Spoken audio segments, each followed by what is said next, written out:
Вітаю, шановне панство, з вами Сан.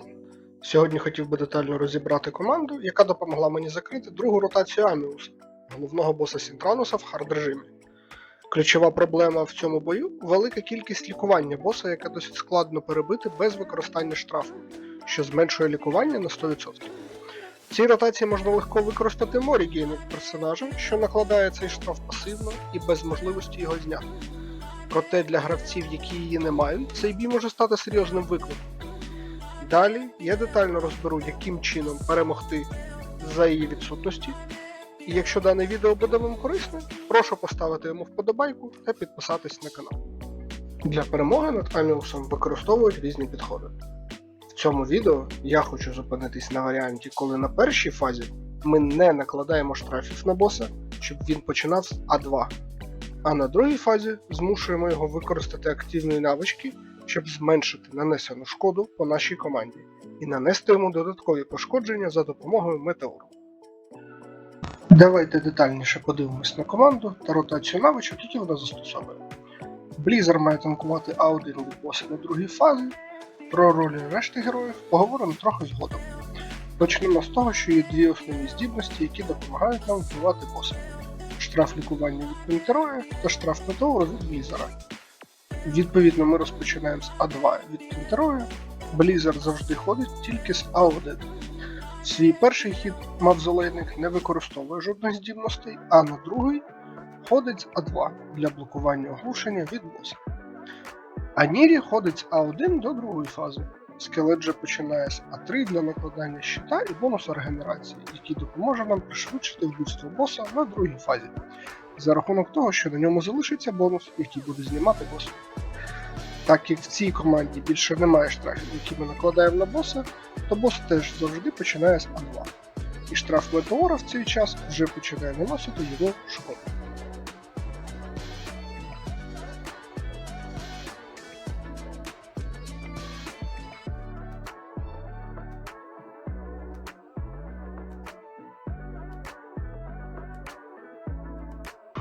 При переході на другу фазу на жодному герою, окрім скелета, не залишається бонусів. На самому скелеті лишається один бонус регенерації, який бос перетворює на штраф лікування. Далі Пінтерой ходить з А1 чи А3, а Анірі може ходити з А1 чи А2. Залежить від того, наскільки сильно пробита решта команди і чи потрібно когось лікувати. Мавзолейник же знімає штраф зі скелета. Коли на таймері бонуса боса лишиться один хід, Пінтерой здає в нього А2 і цикл повторюється. Таким чином ми не даємо босу відновити здоров'я та мінімізуємо варіанти випадкових невдач через одиночну атаку боса на другій фазі. Зверніть увагу, що в той же час, не дивлячись на штраф лікування на босі, пасивна навичка скелета відновить йому здоров'я, тому він не потребує додаткового лікування.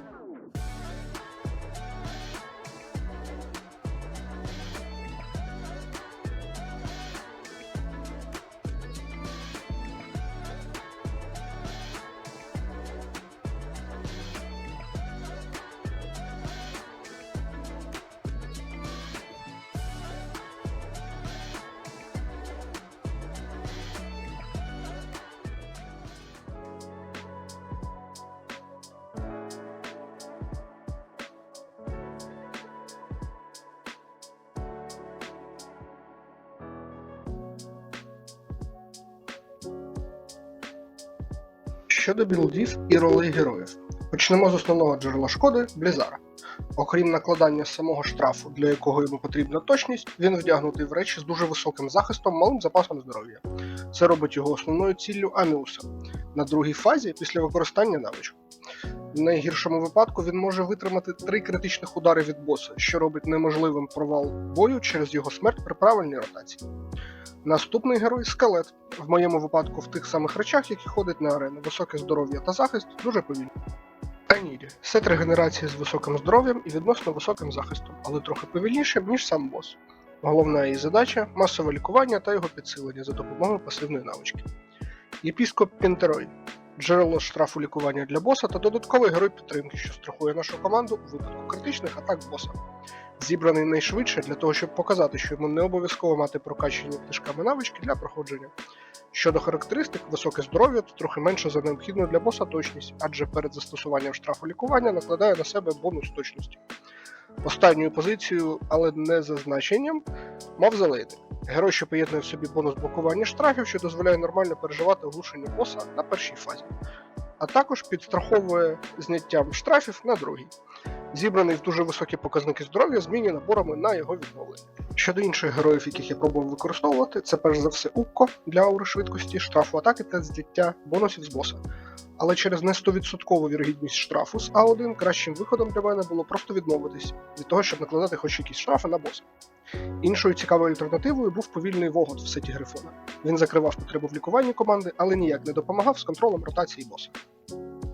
Якщо говорити про таланти і книжки на героях, в Blizzard немає книжок, скелет та Пінтерой мають, але вони не обов'язкові. У випадку з єпископом це зменшує час бою і елемент випадковості, проте команда працює навіть без них. Щодо епіків, Анірії Мавзолейника, то при даних швидкостях вони теж можуть не мати книжок, але їх наявність не впливає на швидкість чи випадковість бою. По талантам, єдиний герой з повними талантами – скелет, але таланти розраховані на бої арени. Інші герої мають або початкові набори талантів, або не мають їх зовсім. В результаті маємо команду, яка хоч і повільно, зате стабільно і без несподіванок, закриває бій з босом.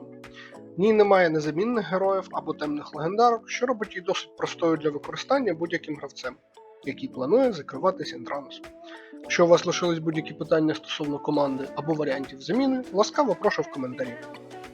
На завершення хотів би попросити вас підтримати проект фонду «Повернись живим» разом з сайту Таблетки.ua для автомобілів, що допоможуть доставляти поранених до госпіталів. З вами був Сан, до зустрічі і допомагайте ЗСУ!